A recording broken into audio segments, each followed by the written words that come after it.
As you see, I've entitled this video The Tale of Two Radios, and this is the two radios, which are these Tivdio radios. I watched several YouTubers with them, and they seem to be quite happy with them, except one chap, Westlife or Vestlife, whatever, V Westlife, whatever you like to call him. He seemed to end up with one like my first one, which is this one. So we'll put that one to one side a minute, and we'll put this one on. And the problem is, that is a reasonable strength medium wave station here in the UK. And as you can hear, Casper is feeling the heat of it, although of course naturally he'd be living in Africa. He's feeling the heat today here. You get the station buried in a load of mush, which is self-generated from within the radio. And I've got a sneaky idea what the trouble could be. So what we're going to do is open this one up. I haven't been inside this one. This is the first time it's going to be opened. I have been inside this one a few times, but for this one it's the first time. Now there's 6, let's switch him off. There's 6 screws. There's also one hidden, one of the 6 is hidden behind this little indent there, where this is for the stand actually. So if you've got the stand in, remove it because there's a screw in there. There's 6 screws and they're all the same length. We'll take the battery out first. Ooh. Move the battery. So there's 6 screws and they're all the same length, so no need to put them in a set order.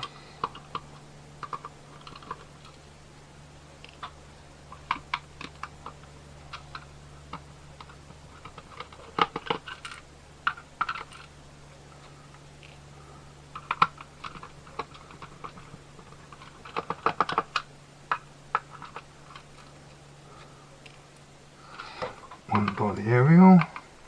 By the way, the wrist strap is squashed under this particular screw, so when you reassemble it, you've got to thread the cord over the screw.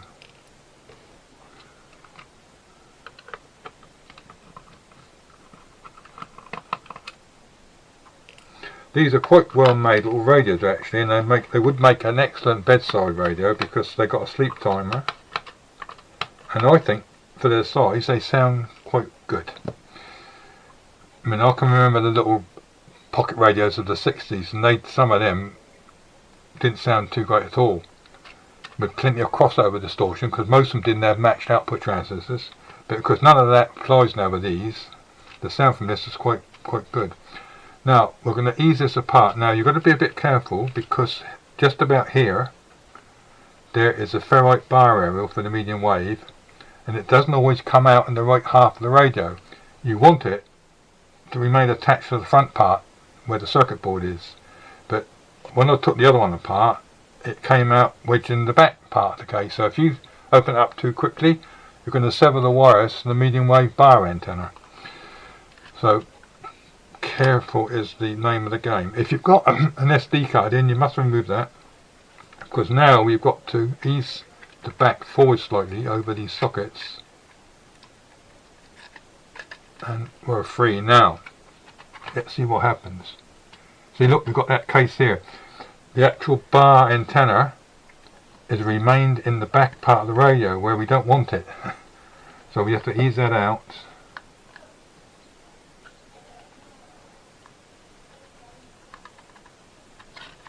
Right, that's free.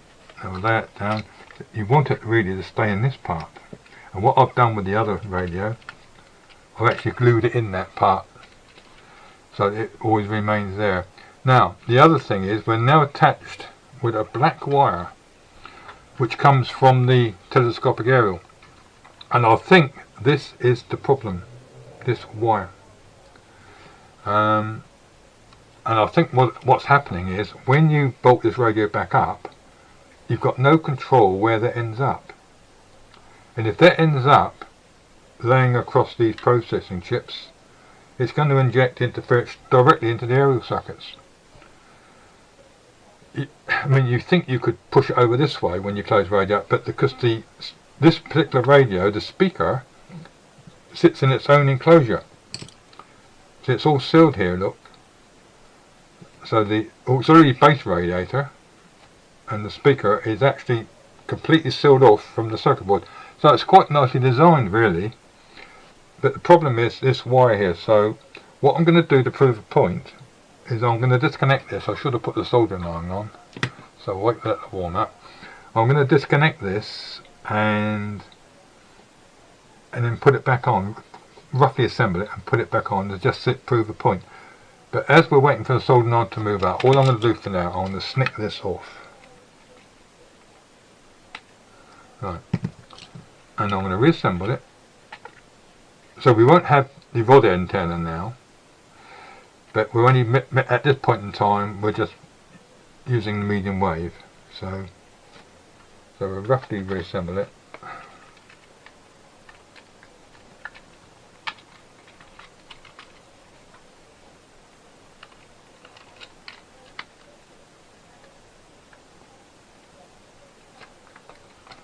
There it goes.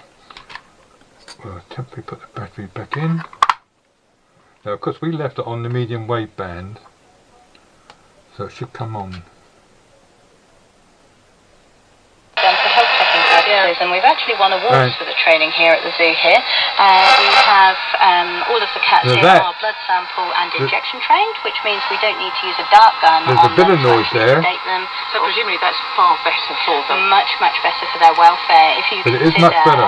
Being shot on the bottom with a high pressure dart. Let's try another station, which is 11:17.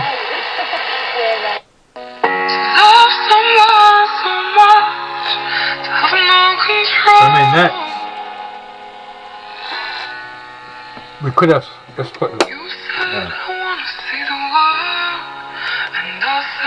that's much better really. 1,000. Higher length of a large cat, like a domestic cat. At least. The paw itself is quite, oh I know she's off. That's considerably better. So I think my point is partly proved here that black aerial wire is a problem. So what I've done with this one is I've shortened it as much as possible. Obviously they left it as long as they could to make it easy to assemble on the assembly line. So now get this back together, and the air's coming out in the back part again.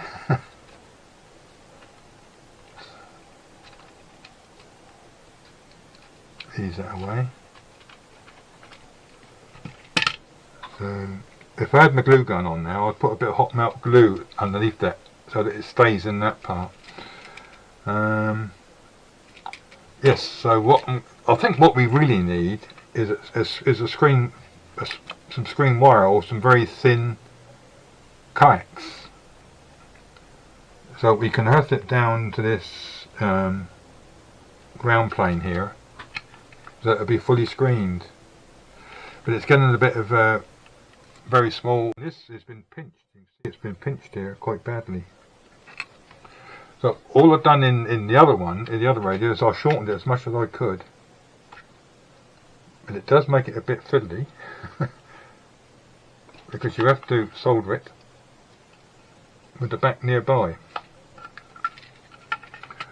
But that's what we're going to try and do. Let's put the other light back on so it's a bit more light.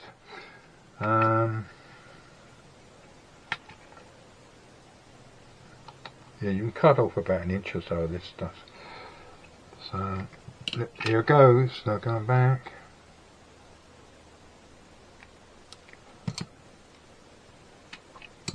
So we now need to trim that off a little bit.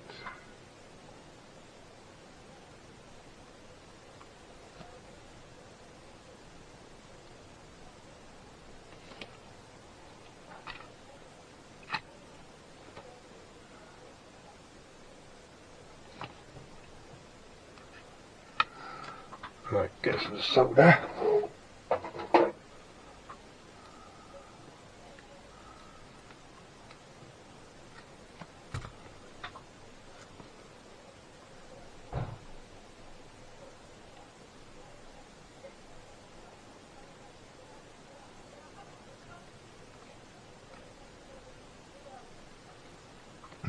now to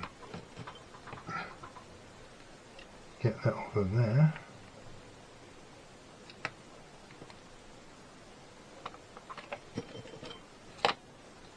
And carefully solder that back on there.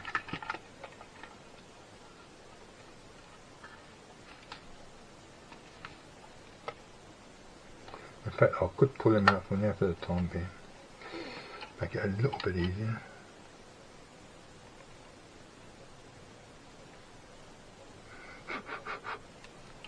Right.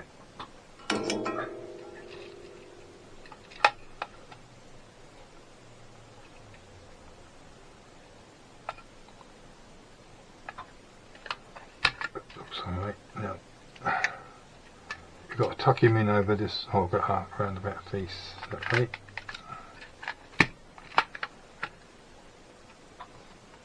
Put him down there.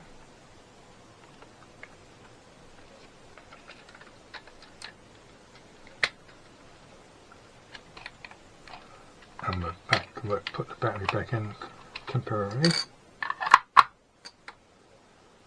And that can go in as well, can't it?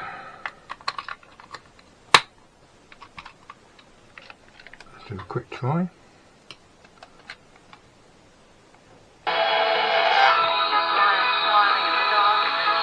Right, let's try the FM now. So the FM was totally useless.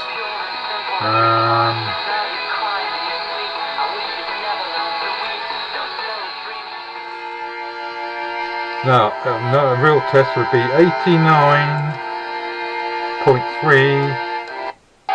Yes. Now that radio is not a very powerful radio at all, station on FM. It's 89.3, which is Angel Radio here in the UK. You couldn't get it on this at all before that modification.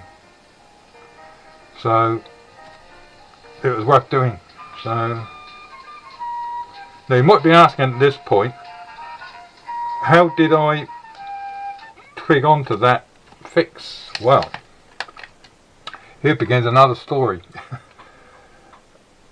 This one, because of that fault with it, I got a partial refund from the seller, and I used the money to buy another one from another seller, and this one arrived okay. It didn't suffer from the interference, but unfortunately it had another quirk, which I'm just about to demonstrate to you.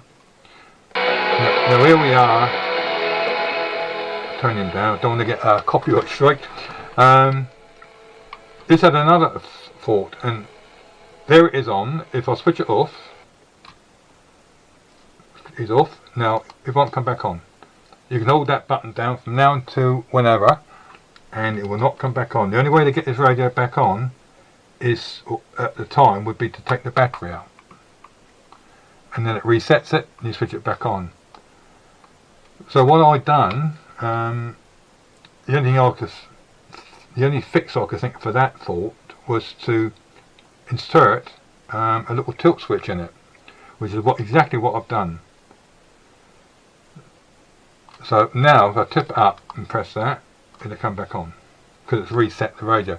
And what I've done in this is I've actually put one of these little mercury, 3mm in diameter. I hacked into the battery circuit about here, severed the B plus trace, soldered 2 wires on it, and the 2 wires come up, and that mercury switch is sitting about there, glued to the back of the circuit board. And it is just that, it's a little mercury tilt switch. So now, if I want to switch the radio off, I just do that, and I know it will come back on. And that fixed that problem, but after reassembling it, after doing that mod, and reassembling the radio, I had the interference like this one had. And I'm thinking, well, I didn't do anything to the radio. And then the penny dropped. Could it be that black lead from this rod antenna causing the problem? And that's when I decided to open it back up, shorten it, and it fixed the problem. So I think it would be even a better fix if we could get some screen lead on that at some time. But otherwise, I think these are excellent little radios. They're not the sort of radios I would choose if you're one of those persons that want to try and find stations on the shortwaves. This has got about 6 shortwaves in it or something. They don't interest me, really. But they're not ideal for that, really. Yes, you can. If you know the frequencies, you can clock them straight in. Like if I want to go back to the FM band now, and I want Angel Radio, then I just clock in 99.3, enter. Because I haven't got the thingy up, but I'll switch them all. That's my tilt switch working.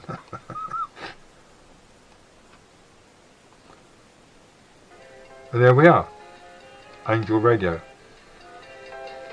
So if you know frequencies, yes, you can clock them straight in. But if you're one of those persons that like sorting along the shortwave band to see what you can find, I don't think you can beat the old analog dial, you know. But as I said earlier, this will make an excellent bedside radio because it's got a sleep timer, and it sounds quite good. I think the sound from this for its size is very good. You know, they've paid some attention, but the very fact they've sealed that in its own enclosure, you know. Also, the plastic it's made of is quite good because I've had this one apart a few times, and the 6 screws, still take up perfectly. You couldn't have done that back in the 60s. If you took a plastic radio which had used PK screws to hold it together, normally the plastic thread came out with a screw. That doesn't happen here. So all in all, I like this little thing, but you might just be unlucky to get one that suffers from interference, and if you're a bit handy, you might be able to fix it yourself. But of course, you do so at your own risk. So I do hope this little video has been helpful. Thanks for watching.